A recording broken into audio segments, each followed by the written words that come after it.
လူတယောက်ဟာကိုဘလောက်ထိမ့်သိမ့်နိုင်တယ်လေအံ့ဩစရာကောင်းတဲ့လူတယောက်အကြောင်းပြောမှာပါနော်အဲ့ဒီလိုအံ့ဩစရာကောင်းတဲ့လူတယောက်အကြောင်းကိုဘာကြောင့်ပြောရတယ်လဲဆိုတော့အတုယူစေခြင်းနဲ့စိတ်နဲ့ပြောမှာပေါ့နော်လူငယ်တွေအတွက်ပေါ့အဓိကအင်မတန်ထိမ့်သိမ့်နိုင်တဲ့လူပဲအဲ့ဒီလူကဘယ်သူလဲဆိုတော့ဘုရားတော်မြတ်စွာဘုရား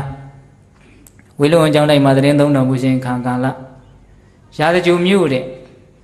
တတိအမျိုးတစ်မျိုးမှာအင်မတန်ကူးဆက်လွယ်တဲ့ယောဂတစ်ခုဆွဲကတ်တယ်စာထဲကတော့ယင်းအနာလို့ရေးထားတယ်အဲ့ဒီယင်းအနာကအိမ်ချံပေါက်ကိုဖောက်ပြီးတော့ထွက်ပြေးမှလွတ်တယ်လို့ဆိုတယ်ဆိုလိုတာကတိရင်တောက်လျှောက်ကိုပြေးတယ်လို့ပြောလို့သလားတော့မသိဘူးဒါဒီကနေ့ခေတ်တော့အဲ့လိုလည်းမရှိပါဘူးဒါစာထဲမှာရေးထားတာတွေကိုဦးဇင်းတို့ပြောပြတာပိသက်တို့လည်းစဉ်းစားတတ်ဖို့နော်ယင်းအနာတဲ့အဲ့ဒါဆွဲတယ်အဲ့တော့မိဘတွေကတို့တော့သေတော့မှသူတို့ယောဂဆွဲပြီးပြီအဲ့ဒါကိုသိတော့သူတို့ရဲ့တူရီတော်သားလေးကိုမှားတယ်ငါသားမင်းအိမ်ချံဆက်ကိုဖောက်ပြီးတော့အိမ်နံရံကိုဖောက်ပြီးတော့ထွက်ပြေးတော့ဘယ်နာမှာဒုပိုင်တဲ့ဂရေ40ကိုမြုပ်ထားတာအဲ့ဒါဒီယောဂကတ်ကြီးငြိမ့်ပြီဆိုတော့မှငါသားပြန်လာပြီးတော့အဲ့ဒါကိုတူးဖော်ပြီးတော့အသက်မွေးဝမ်းကြောင်းမှုပြုပါလေလို့မှားတော့သားဖြစ်တဲ့လူကဟုတ်ပြီဆိုပြီးတော့မသေးသေးသောအမေအဖေကိုပြစ်ပြီးတော့ပြေးတာဗျအဲ့ဒါအမေအဖေတွေအမျိုးတွေအကုန်သေးတယ်အဲ့ဒီကလေးတယောက်ပဲလွတ်တယ်နော်အဲ့ဒါနဲ့သူတင်နေကြီးရောက်ပြီးတော့ဒီလိုနဲ့သူပြန်မလာဘူးနှစ်တွေတော်တော်ကြာသွားတယ်အဲ့ဒီမှာနောက်သူတော်တော်လေးအရွယ်ရောက်လာပြီဆိုတော့မုတ်စိတ်မွေးတွေပတိုင်းမွေးတွေနဲ့သူပြန်ရောက်လာတယ်ပြန်ရောက်လာတော့သူ့ကိုအရက်ကဘယ်သူမှမမှတ်မိတော့အဲ့ဒါလိုမမှတ်မိတော့အဲ့ဒီကလေးအဲ့ဒီလူလင်ကညံရှိတယ်ထိမ့်သိမ့်နိုင်စွမ်းရှိတယ်ဘာစဉ်းစားလဲဆိုတော့ငါတဲ့ဒီအချိန်မှာဂရေ40သောပစ္စည်းတွေကိုတူးဖော်ပြီးတော့သုံးဆွဲမယ်ဆိုလို့ရှိဒီကောင်ဘယ်ကနေခိုးလာတယ်လဲတိုက်လာတယ်လဲငါ့ကိုဘယ်သူမှယုံကြည်မှာမဟုတ်ဘူးငါဘက်ကထောက်ခံမဲ့လူလဲငါတယောက်မှအခုမရှိတော့ဘူးတက်သေးလေအဲ့ဒီတော့ငါနဲ့ဒီပစ္စည်းတွေပဲရှိတာအဲ့တော့ဒီအချိန်မှာငါထုတ်ယူသုံးဆွဲမယ်ဆိုရင်ငါအကြီးအကျယ်ဒုက္ခရောက်လိမ့်မယ် तू သိတယ်နော် तू ထုတ်ယူမသုံးဆွဲဘူးအဲ့ဒါနဲ့ဘာလုပ်လဲဆိုတော့အောင်အီးနိုင်တယ်စောင့်စည်းနိုင်တယ်ဂရေ40သောပစ္စည်းရှိနေတယ်နော်အဲ့ဒါ तू ဘာလုပ်လဲဆိုတော့အလုတ်လိုက်ရှာတယ်ကျွန်တော်ဘာလို့မြင်ရမလဲပေါ့အဲ့တော့ရက်ကဝိုင်းပြီးတော့ပေးတယ်မင်းခုမှရောက်လာတယ်ကွာကဲအဲ့လိုဆိုလို့ရှိရင်မင်းရစော်လို့ကွာမင်းကိုတို့လာကဝိုင်းပေးမယ်ရစော်ဆိုတာကဦးစင်ကနားလေအောင်ပြောလိုက်တာပါစာထဲမှာပါတာကတော့အိယာထားခြင်းရောက်ပါပြီထားကြပါဆွနေပါလိချက်ကြပါအလုတ်တွေဝင်ကြပါပြင်းမနေကြပါနဲ့လို့သူကလမ်းမှာလိုက်ပြီးတော့နှိုးဆိုတာတဲ့အမဒီကနေ့ခေတ်အဲ့ဒီလိုလူမျိုးတောင်ရှိသင့်တယ်လို့ထင်တယ်နော်ကြားတဲ့လူတွေသတိရရင်ကောင်းတာပေါ့ဟုတ်လားအဲ့ဒါလိုလိုက်ပြီးတော့အော်လာအဲ့ဒီလူလင်ကအဲ့ဒါလိုအော်ရင်းနဲ့တနေ့တော့ဗိမိတာရမင်းကြီးကလေသာပတင်းဖွင့်ပြီးနန်းတော်ကနေပြီးတော့အဲ့ဒီလူလင်ရဲ့အတန်ကိုကြားလာကြားတဲ့အခါကျတော့မင်းကြီးကတကိုယ်ကြီးရေရွတ်တယ်ဒီပုဂ္ဂိုလ်ဟာပစ္စည်းဥစ္စာအင်မတန်ပေါ်တဲ့ပုဂ္ဂိုလ်ပဲတဲ့အတန်ကိုနားထောင်ပြီးတော့သိတာတော့ဗိမိတာရအဲ့ဒီအတတ်ပညာသူ့မှာရှိတယ်သိလားဗိမိတာရ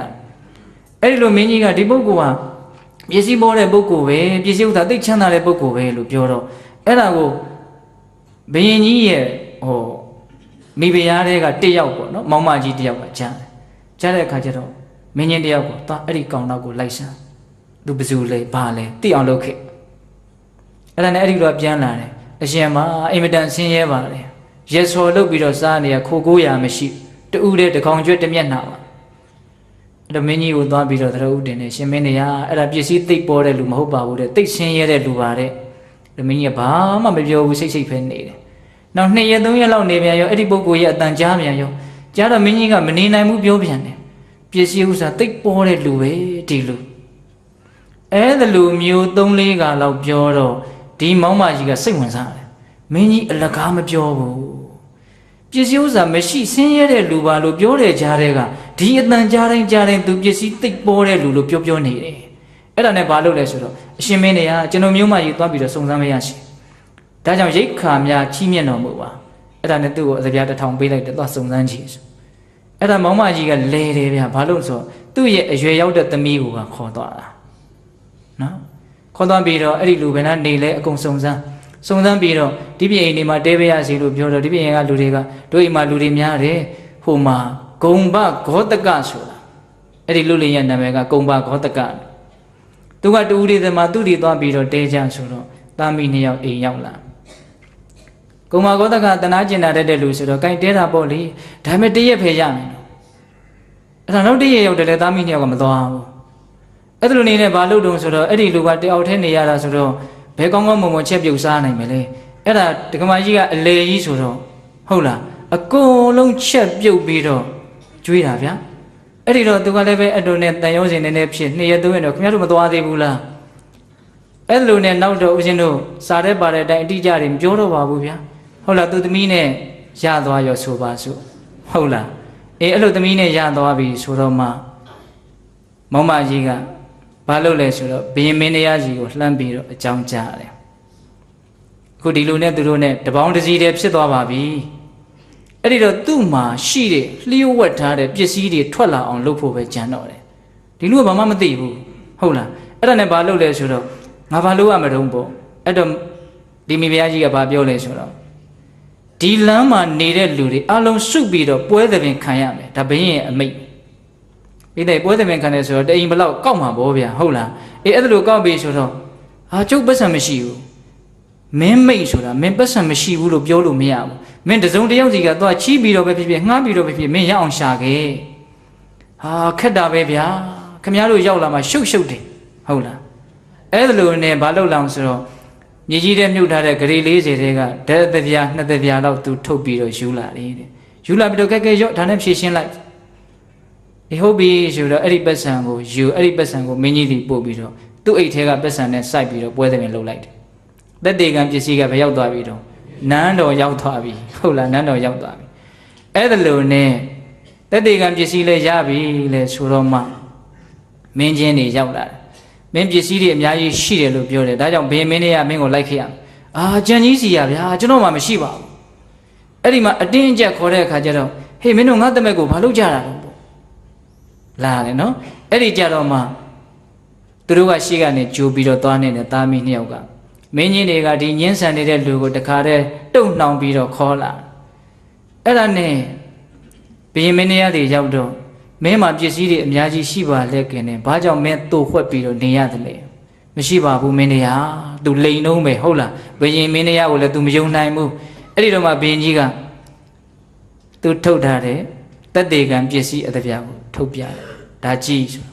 အော်တယ်ဟာငါပတ်စံနေဘလို့ဒီရောက်နေတော့ပေါ့အဲ့ဒါနဲ့ तू ရှောက်ပြီးတော့ကြည့်တော့ဟိုသားမင်းတယောက်ကနန်းတွင်းသူအဝတ်အစားတွေနဲ့တောက်တောက်ပြောင်ပြောင်သူ့ကိုပြုံးပြီးတော့ကြည့်နေတာအဲ့ဒီကြတော့မှ तू အဓိပ္ပာယ်ပေါက်တယ်ဟုတ်လားအဲ့ဒါနဲ့ဘင်းမင်းတရားရှိကြောင်းမှာဒီလောက်ရှိတာကိုမင်းဘာဘူးလို့မပြောတော့ယုံကြည်ရမယ့်လူမရှိလို့ပါငါမင်းတရားဟာယုံကြည်စရာမဟုတ်ဘူးလားမှန်မှယုံကြည်တရားဆိုလို့ရှိရင်ပြောပါမယ်ဘုရားဆိုပြီးတော့အဲ့ဒီတော့မှနေရာဒေသကိုပြောလှဲတွေပါတွေနဲ့သွားတိုက်အဲ့ဒီမှာဘုရင်ကြီးကသူ့သမီးနဲ့ဒီအမျိုးကောင်းသားကိုပေးစားနော်အဲ့ဒီမှာဘုရင်ကဗိမိတာရဘုရင်ကအင်မတန်တော်တဲ့လူပဲဂရီ40သောပစ္စည်းတွေကိုပိုင်ဆိုင်မှာလျှက်ခင်နဲ့ကိုထိန်းနိုင်တယ်သိမ်းနိုင်တယ်နော်ကိုထိန်းနိုင်သိမ်းနိုင်တယ်ဆိုတဲ့အည်သွေးဟာလွယ်ဘူးဗျာဟင်းတကိုင်းကြီးမိုက်များအေးဒါကိုသဘောကျပြီးတော့သူ့ကိုမြတ်စွာဘုရားကြီးကိုခေါ်သွားတာဘုရင်ကြီးကသောတာပန်အရိယာသူတော်ကောင်းကြီးလေအဲ့တော့သူ့တမက်ကိုဘုရားကြီးခေါ်သွားတာခေါ်သွားပြီးတော့မြတ်စွာဘုရားတဲ့ဒီလောက်တီကြည်တဲ့လူစောင့်စည်းနိုင်တဲ့လူကိုဘုရားကျွန်တော်မျိုးကြီးမတွေ့ဘူးပါဘူးတဲ့အဲ့ဒီမှာအကြောင်းဆုံးမြတ်စွာဘုရားကိုရှောက်တယ်ရှောက်တော့မှမြတ်စွာဘုရားကတခါကြီးဒီသူတော်ကောင်းဟာကိုစောင့်စည်းနိုင်တယ်မှန်တယ်တဲ့လောကမှာမတရားမှုတွေနဲ့အသက်မွေးဝမ်းကြောင်းမှုပြုတာဒါဟာတကယ်ချမ်းသာစေချမ်းသာမှန်ကိုမရနိုင်ဘူးကိုထိန်သိမ်းကောင်းကောင်းမွန်မွန်နဲ့အည်အသွေးရှိကြိုးစားမှသာလေတကယ်ချမ်းသာတဲ့ချမ်းသာမှန်ကိုရနိုင်မယ်ဆိုပြီးတော့ကြီးပွားချမ်းသာကြောင်းတရား9ပါးကိုအဲ့ဒီမှာဟောတာဟုတ်ရဲ့လားအေးအဲ့ဒီမှာဟောတာအဲ့ဒါလေးဥစဉ်ပြန်မပြောတော့ဘူးနော်အေးအဲ့ဒီဂါထာရဲ့အဆုံးမှာဒီလူလင်သည်သောတာပန်ဖြစ်တယ်ဟုတ်ရဲ့လား